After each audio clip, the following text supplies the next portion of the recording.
Absolutely, absolutely. Right, without further ado, guys, big welcome to Gail. And of course, if any of this is helpful, please hit the share button, guys. That would mean the world to me. Gail, are you here? Hello, hello, hello. How are you doing, Gail?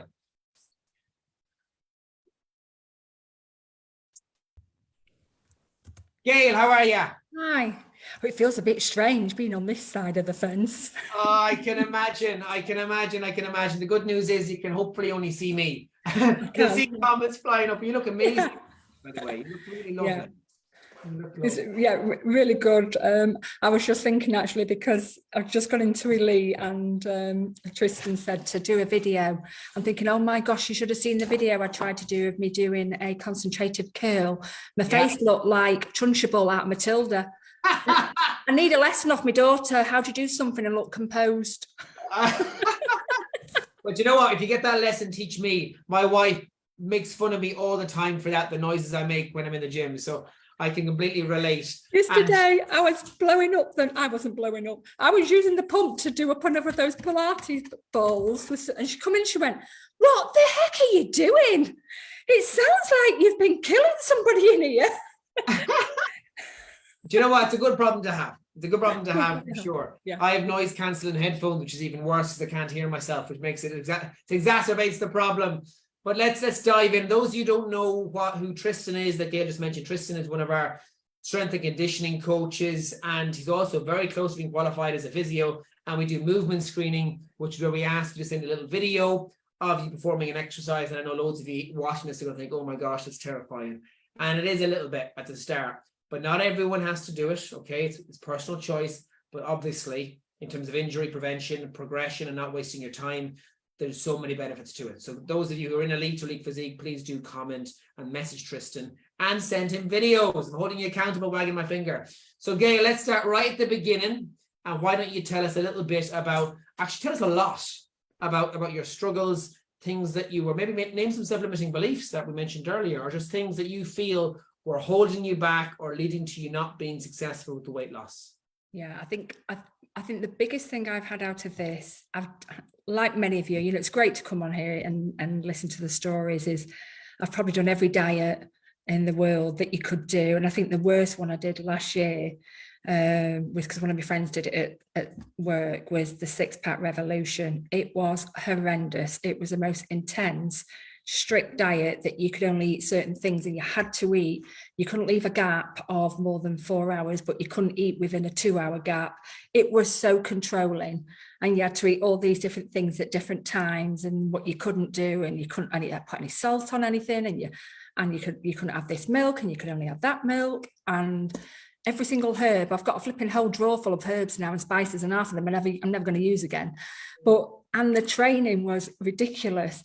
And it just, it was great for what was it, 12 weeks that you did it. But I did it because I was going to a wedding, and I'm not kidding you. I was in Canada for 2 weeks and I came back and I was 10 pounds heavier. I was absolutely distraught, and I hadn't even overeaten. I hadn't even had loads to drink. I was absolutely beside myself, that thought, right, there's no way I'm going to put all that on, and got in the dress I wanted. By the time I come back, I couldn't get the dress back on. And how many diets have we all done like that you just think, and it's then you get into that mentality of nothing's ever going to work. Nothing I can do is, I'm always going to be yo-yo, lose a bit, lose it for an event. Okay, try and go back to some form of normal eating, try and have a bit of a social life. And then, you go out for an odd night and the next, but from Friday to Monday, I could put half a stone on. And because of these strict diet plans, that then you had, a little bit of a relax at the weekend. By Monday, I could be half a stone heavier. And it just destroys you. It absolutely just destroys you. And you kept popping up on my Facebook as you kept popping up on everybody's. And I kept looking at it and ignoring you, swiping your way with those other ones. That's another rubbish one. And I kept doing it again. And then I thought, no, I'll just have a listen to this. And then I read a lot on it and everything. And then I thought, right, I'll sign up. And even when I know we had that meeting, I was still really skeptical. And even I was really skeptical. But I think what shocked me was at the end of that meeting was how fed up I was with it, how low my constant mood was, that one day I'd be fine. And then the next day, because I wanted to wear something that didn't fit me, Or I stopped shopping, and I'm sure we've all done. I won't go and buy my clothes in a shop. I would just buy them when I did my supermarket. Oh, that'll do. That will fit me from Sainsbury's or Tesco's. That'll do. Get it home, try it and whatever. But I just wouldn't go and do, and I've got a teenage daughter and she'd say, let's go. No, I'm not going shopping. I'm not going to the Trafford Centre. It's my worst nightmare. What I'll end up doing is leaving you in the shops and I'll go and eat a load of rubbish in one of them restaurants. So it was just an absolute. So when you come up and then we did that, and I thought, right, no, give it a go. And even that first couple of weeks, I was still quite skeptical about it all and thinking, what for done? Why is this going to work? What am I going to get out here that I don't already know? I've done dieting, I've done training. Why is it going to be different? I've had a personal trainer who then told me I can only eat this, that and the other. I'm paying £40 a session, 3 sessions a week, 120 quid. Thank you very much. And I've not got any further on by the end of it. It did take me a few weeks, did my measurements. It took me a few weeks, but it was the reading. And I'm not a TV person. I might sometimes have TV on in the background, but I always like to read. And if I go on holiday, I never take a book that it's just a novel. I always want to learn something. So it was all that reading material that was helping me. And slowly, I'd say it took 8 weeks. And I've said this, didn't I? I said it took me 8 weeks to get the mindset change. And it's like somebody's just pressed a button in my head. It's like somebody's just switched, press the light switch. And the difference, I don't think I've ever known a January where I'm so happy. Really? Talk to me about that. Let's unpack that. I love hearing that. Talk to me about that. I've never felt like I have in January. Normally I'm, January, crikey, you've put weight on over Christmas. Even though I was ill over Christmas, and even though I couldn't exercise, got an ear infection that affected my balance, I still wanted to be knowing, actually, I can do this. I don't have to blow these 2 weeks because I can't do. Whereas before, I would have done. Oh, I'm flipping ill now and I'm feeling sorry for myself. Bless you. And I would have had everything, And even when sort of like we had people here for meals, I was making meals that I could eat, that we would eat, that it wasn't all the extras.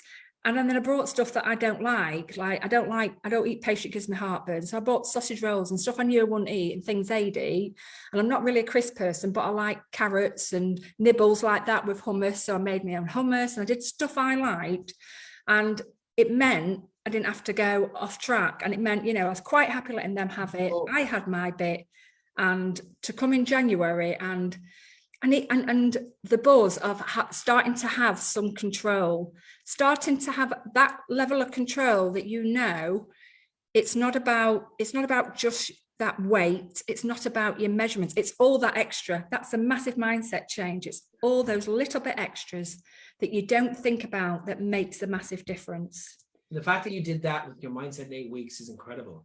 Because some people it can take a lot longer than that, so that's and it's all about really trusting the process and not putting yourself under strict deadlines that you have to lose this amount of weight by this time. I'd rather someone lose a stone over 3 months rather than lose 2.5 in 3 months, but be able to sustain the stone. So it depends obviously on the individual, but it has to be sustainable. Yeah. And you use the word control, and that then obviously builds confidence. But you mentioned diets. Whenever you were struggling with your weight, Gail, I mean, where did that show up? I mean, what situations? Was it your confidence? Was it energy? Was it? It was confidence. It was my energy. I didn't want to socialize, or if I did, I didn't want to wear. Where are we going? Where are we going? I don't want to go there. There'd be too many people. I'd be always questioning where we're going. And I tried to influence. So it'd be somewhere that maybe I could just sit down, that didn't have to walk around a lot. I could just go in, sit down, and that was that. And I just wasn't doing the things that I would normally do when you feel, comfortable. And the worst thing, and you said there, you've got 2 dogs. I've got 2 dogs. And so I got into the habit of, and it doesn't help when you've been working from home a lot, isn't it? All I got into the habit of is wearing sweatshirts and sweatpants, to the point, this is my slogan: if you're wearing sweatpants and sweatshirts all the time, you're giving up on life. Yeah, So, you know, so that's my thing now. No, so even if now I'm working from home, no sweatpants on, my normal work trousers, I put my nice work trousers on because I've got to zip up. Whereas you put my sweatpants on, well, they just stretch with me. So what you're doing there is you're actually finding a very efficient way of monitoring and tracking, because you're able to spot or notice if your trousers gets a little bit tighter.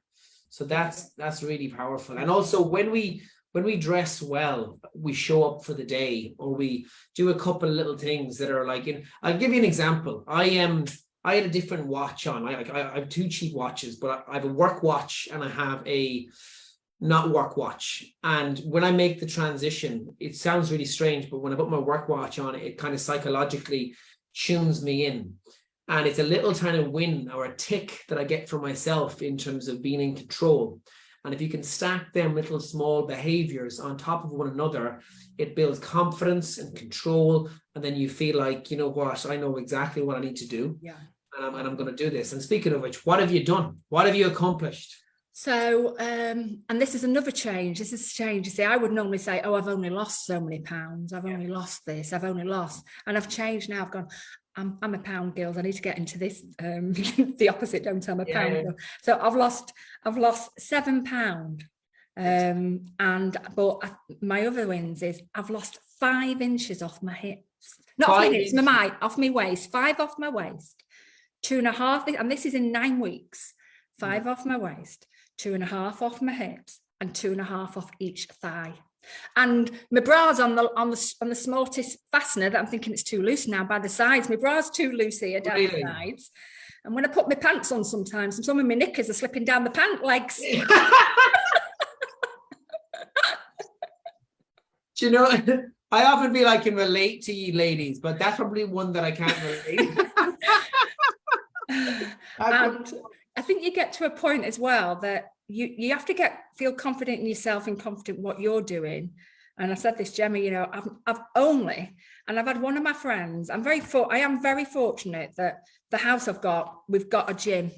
Yeah. But let's face it, I've had every equipment in that gym and it looks lovely for hanging everything on. And that's been about it, you know, all my things for work, I'll put my jacket on there, just put me, you know, it looks all right there. And my friend's come and she's been doing a bit of training here. We've known each other for years. And I've not even told her only till this week. And because she said something and I went, yeah, I've been doing this. She went, what have you been doing? She went, I can't believe it. And it was her birthday on Saturday and I took her out for breakfast and I had a pair of jeans on that I bought before Christmas that were a bit snug but my husband, I always wanted a Versace belt. So we bought me one at Christmas. Well, I was gutted when I put it on, Alex, because it was on the last hole. And literally, and I'm at it. Did they come in different sizes? Did you get the wrong size? Can I take it back? And now that's from Christmas to now. I put it on this Saturday. And two notches have gone down on that belt. Oh, brilliant. I thought you were telling me that it was bought too big for you. No, the opposite. I'm thinking, I went to him, I think you've got a small area. He went, no, I've got a medium. I'm thinking, oh God, it's never going to, you know, I must have got no flipping, I thought it's all right if you've got trousers but up to your waist, but if you've got trousers that sit on your hip, I thought, I've got no chance of ever fastening this belt. And now, and so I was telling my friend and she went, what the flipping heck have you done? So then, because I believe in it and I know it works, and I trust it, and I just told her everything, and she was just like, oh my gosh. So I sent her the link and I sent it to somebody else, the link. So if you've had an influx, it's probably me confident sending it to hundreds of people. You know, because you mentioned the Facebook ad popping up. We're not getting them from people from Facebook anymore. It's consistent queries of friends and family of people like you, Gail, you know, so obviously thank you for doing that. Thank you for doing that. And it's extremely rewarding, I suppose, as well, if you believe in it and you see someone else helping. And I'm not saying that I'm always going to be, you know, I know I'm going to reach plateaus. And I think also, you know, even you're talking to me about the elite, I think one of my worst things is the minute something goes wrong, i.e. I've eaten bad one meal, or I've been tempted and then thought, what the flipping heck have I done that for? So you beat yourself up. And so because I've beaten myself up once, I beat myself up forever for that day. And that day can lead into the next day and the next day. And before you know it, it can be 2 weeks before I thought, right, that's it, stop it. But I haven't done that here. I haven't done it. And that is a massive thing. Even like when we went out for breakfast on Saturday, my friend, and I'd done an hour's workout. I'm really disciplined. I go 5, 4, 3, 2, 1. Even at weekend, 7:30, that's a lie-in at a weekend, 7:30, straight in the gym. Did my workout, then took the dogs for an hour, then come back, got myself ready. And when I got to where we were going, I thought, I'm absolutely starving. And normally I'd have gone for the biggest breakfast because I was starving. And I went, no, I'll just go for the sourdough toast. And all I asked her for is, can I have some avocado with my smoked salmon and my egg? Because I need a bit more today. Good for you. And yeah, and it's just that. But I know it's going to be days when, you know, you have a bad day and everything, and you know, like you do. And I had a bad day with my daughter on Thursday when she played truant. And normally I'd have gone, right, that's it. I'd so stressed when I you know, picked her up and took her back into school and gave her a telling off because she didn't want to do PE, so she thought she'd go and do her own PE somewhere else. Yeah. And so normally you'd come home because I had to change all my meetings around to go and get her, drop her in school, speak to school, come back, pick them up, go and pick her up again. Then she was put in detention. And normally I think, oh, stuff it, I'll just eat whatever I can get. And I didn't. And I think that's the difference, because normally sometimes it's that emotional reaction, isn't it, that most of us struggle with when something goes wrong, you have a bad day, and nothing feels better than that control. And it's not control, you know, people say control, it's a funny word, isn't it? Because you think control is about controlling someone, dictating to somebody what they can or can't do.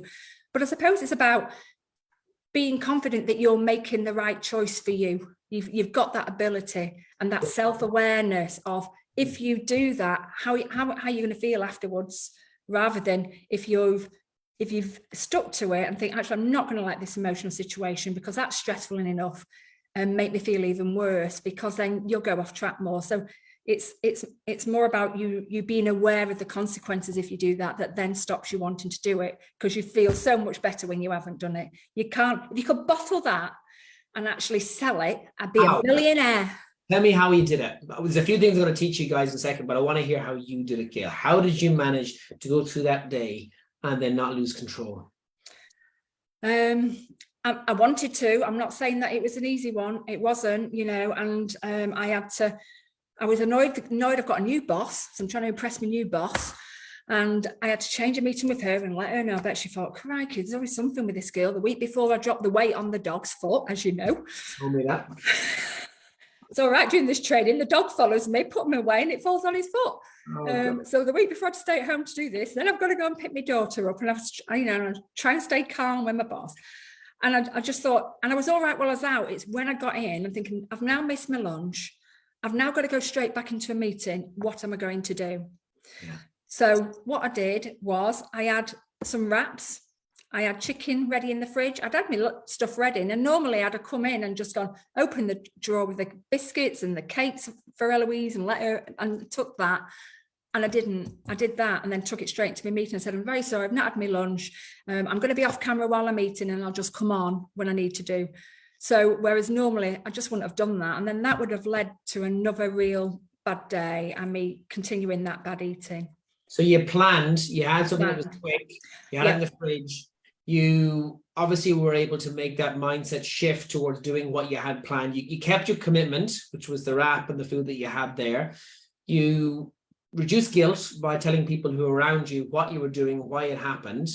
And then having that win, as soon as you're even starting the wrap, I'm assuming you had that feeling of accomplishment. You must have started to notice that. Yeah. Brilliant. And that's massive. And anyone here who does struggle with emotional eating, stress eating, tired eating, boredom eating, cravings or grazing, drop me a message on Messenger and I'll send you over our comfort eating handbook. Now, regardless of whether you comfort eat or not, if you struggle with behavioral aspects of eating, it is very helpful, guys. So I'll fire that over to you. And just so you know, I get this all the time, Gail. Okay. It's certainly, I can relate. Like, I've been doing this for a long time, but I still have those days when I feel I turn into food. So those of you who are watching this, the difference between the people who lose this weight and keep it off is not that they don't fail. It's that they don't have slips. It's that they're able to draw a line under it quickly. And I want everyone watching to please comment it. I will draw a line under it quickly, because that is a superpower. And the way I do it is whenever something happens, I pull out my journal and I start doing the second half of my journal, which is commenting 2 or 3 things I've accomplished that day. Those 2 or 3 things I've accomplished that day and writing them down shifts my focus to what was really challenging to what I'm proud of. That gives me the momentum to make a better decision. And that is how I draw a line under it. But different strokes, different folks. So I hope that helps you guys. And the amount of comments I'm getting here, Gail, by the way. Do you want to hear my best one? I have to share this. You are going to laugh. So I do everything for everybody else, and I'm always bottom of the list. So when my mindset shift changed, I went, right, that's it. And I'm always, Saturday morning is normally up, do my cleaning, go and do the shopping, do the dogs. So I'm a bit OCD on cleaners. Well, I've had cleaners before and I sack them. No, that's not good enough. I might as well do it myself. I spend 2 hours tidying up and doing it all so that I know it'll be done properly. So I bought an electric robot Hoover. Wow. So I got it secondhand. So I Googled them all. So I got it secondhand. So I've now got, I know, I mean, it sounds really lazy, but the idea is, if that's doing my hoovering and me mopping for me, so I've got a mop and a hoover, so I've programmed them now. It mops as well, does it? Oh yeah, so when it's finished that, it switches onto the mop and then it goes and mops. So all I do is move the rugs and lift anything off the floor. Then I go up in the gym. So I can set it from my phone to go at this time. And so I just go, I do what is important to me. I want to be in the gym. I don't want to be, the first thing I have to do is, God, I've got all that bloody hoovering and mopping to do. So that's been done while I'm upstairs. And I said to my husband, and he went, how much? I went, I don't have my nails done. I don't have my eyebrows done. I don't spend anything on beauty treatment. I'm having this because that means I will feel better. So that's what I've done. That is going outside the box, the next level, Gail. I love that, because what you're doing is you're not putting housework before you. You're not letting the housework go to the dogs either, because you just fixed a problem. You found a solution. I completely agree. And there's so many people watching this, I guarantee you, who consistently put housework before themselves. And I want you all to comment and commit to me now. I will not put housework or cleaning before me. I will not put cleaning before me, because you can either outsource the cleaning, or you can get a robot, or it can wait until you've done what's best for you. And if you've more energy, you'll be a better cleaner anyway, you know, if you do decide to go down that path. But what would you say to someone who's on the fence, Gail, who has nerves? I mean, serious nerves, and is worried that they'll fail, or was worried that you can't fail. You can't fail. There's no word in this. There's no word in this. You have to start thinking, changing, think, what are my boundaries? What are my boundaries that I need to start to put in place to start to put me first? And when you start to do that, even at work, I've done the same at work. I am not prepared to work beyond 6 o'clock anymore. I'm not prepared to work at weekends. If I don't exercise and do this, I'm not a happy person. So, and I have to be a happy person to work well at work. And I'm using it with my team. What are your boundaries? I'm using it with my team. I'm using it, right, okay. Well, why are you doing that? Who said you had to do that? You know, we don't have to be heroes. You've got to look after yourself. It works. And I've done I can't tell you how many diets and everything I've done. I've even been a Slimming World consultant. That's how bad it is. And I went, I can't do this anymore, because they wanted me to promote Smash. Bags of instant mash. And I went, can't do that. There's no nutritional value in that. I can't do this job. That's when I had my kids. Cannot do this job. Oh, you can eat all this pasta. Yeah, what for? Bachelor's pasta, what for? There's no nutrition in it. So I've done everything. So if I can believe in something, invest in you, you'll never regret investing that money in you. You've only got one version of you. And, you know, once you've invested in you, in that money, it's there for life, and you will change forever. Once you do that mindset, keep reading, keep going back to the recordings, listen to the recordings. If your mind's thinking, I'm not so sure, especially at the beginning, go and read it and listen to things on your own. So you might have been in the group together, but go back on your own and then think, right, for me, can I read something else that supports that? Ignore all those things that don't support it, like all the keto diets and what's he called, Dr. Mosley, and his 5'7", whatever it is, 5'2". Ignore all that, focus on this, because this is what will change you forever, for the rest of your life. I'm actually speechless from that, Gail. It doesn't happen often. That is such a a wonderful thing to say. I love it. I absolutely love it. I can't tell you the buzz I get from being part of this family and all the support. Like, you know, I'm frightened to death of Tough Mudder, but I signed up. That was my goal this weekend. Before I went in the gym, signed up for Tough Mudder. Oh. I'm frightened to death of heights, but I want to overcome it. And I don't like dark, confined spaces, but I'm going to do it with the help of everyone, and I know I will. Well, that's it. And I can't wait to meet you in person, Gail. You know, I really can't wait to meet you in person. And I'm just so proud of you. You know, obviously Gemma is as well. A huge shout out to Gemma, but most of all, yeah, training's amazing. The coaches are amazing. You know, you've got a great team there. Yeah, can they just come and move in for a bit and live with you? No worries. But I'm hoping sometimes it feels that way, because we do obviously check in with you to make sure. And I think the most important thing is if we can spot if you're starting to have a slip. Yeah, absolutely.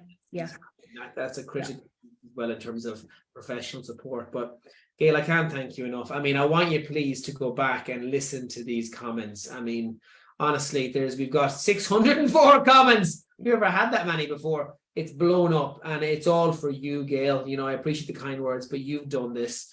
You've articulated your journey so well, and you've shared struggles, which is not always easy to do. Yes, it is. And I think if you've got that support, we're all there to help each other. If we can help anyone, no matter how little it is or whatever you need, don't feel you're on your own. Reach out. And if you think your family aren't listening to you, we're your family now to get you through this. Amazing. You know, I'm going to leave it at that. I can't talk. Right. I really can't. Gail, you're an absolute star. Thanks a million. Right. Bye-bye, everybody. I hope this has been a help. Bye-bye. Thanks, Gail. Bye. Bye-bye. Bye-bye.